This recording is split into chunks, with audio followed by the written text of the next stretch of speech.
Hello, hello, and Happy New Year. Today I'm gonna try and make something inspired by X-Men 97. But first, let me tell you that I hope that you had a great holiday season and that this 2025 is full of blessings, love, peace, and everything beautiful. Here I'm showing you some of the pencils that I'm gonna be trying out. Sometimes when I do like sketches, the pencil's too hard on the paper and then it comes out of the drawing in a very non-convenient way, and I would like to change that. And now you saw my inspiration for today's art piece. I love X-Men 97. I don't know if you saw it, but I highly recommend it, and I'm looking forward for the next season this year. One of my favorite couples of, the whole X-Men universe is Rogue and Gambit.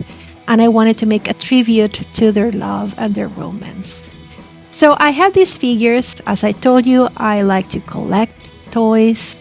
I like to collect collectibles, if you will. And of course, that X-Men are part of my collection. Remember to check out my channel if you're interested to know of what it is that I collect. But anyway, today we're using them as inspiration. Of course, I'm doing things a little bit different. I would like for Rogue to show a little bit more skin than what she's showing in this piece. And I don't want Gambit to be wearing his coat, which I had to do a lot of research to see what I could do, so that I could reproduce this couple as I wanted them in my design. Now that I got the sketch finished, it's time to use my micron fine liners to do the whole line work. You may be wondering why I chose that blue pencil to do my sketch, and it's because first I've seen artists that I admire, such as Scott Christian Sava, use colored pencils instead of pencils.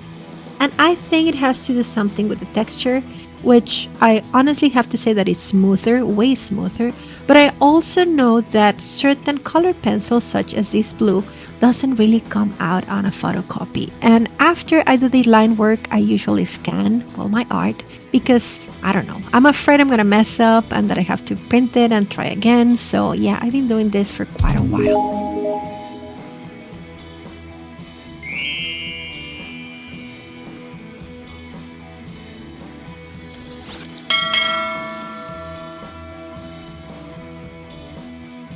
Here you can see that I'm using different points in my fine liners because I want the lines to have different weights.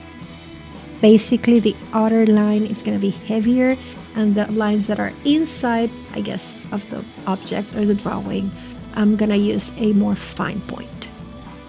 I use a 0.8 for the outer lines and a 0.03 for the inside. I love doing this type of line work, but I do get really nervous because I, of course, don't want to mess up. Then it comes coloring. I've been working with markers for maybe the last 2 years, and I've been enjoying them a lot.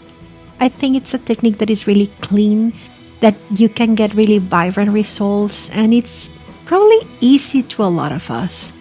You don't have to do anything sort of like super crazy if you don't want to do those very complicated blendings and techniques and get all these beautiful effects that you can certainly achieve. You can just do it for fun. You can just color the object and that's it. You don't have to do a lot of things, but of course it offers you the possibility to even do more. So if you're wondering how I start, the first thing that I do is select my colors. And sometimes when I have the time, and I guess I have the will, I do make a little bit of a test to see how well they blend and if it is something that I like or if it's something that I don't like. I should probably do this more often, but I don't. Sometimes I just wing it. You shouldn't have many issues unless you use markers from different brands, which is something that I sometimes do because I don't have a big selection of markers in one sole brand. Then comes coloring. It's not something that I always do, but as of late, I've been trying to do some more details after I do my coloring with the markers with Prismacolors. Again, I don't have the widest selection of Prismacolors, and I don't want to use a lot of time. I don't want to invest a lot of time in doing the whole Prismacolor thing. It's a beautiful technique, again, very clean. You can get beautiful results with it, and it's not that expensive. Well, Depends on the brand that you're buying. It can be, pretty manageable.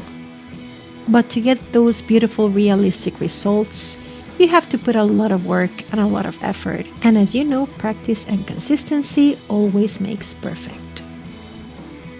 Here I'm using the blending marker, which has several uses, one of them being helping you blend the Prismacolor that I put on top of the markers.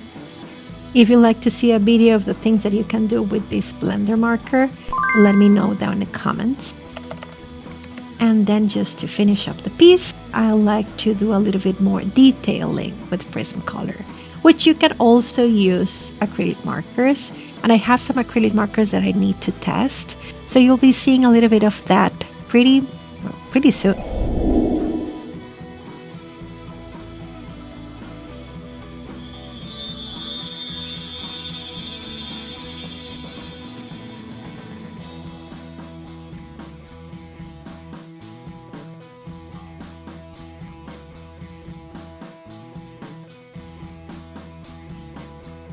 And here it is, the final product. I'm pretty proud of it because it just came from me.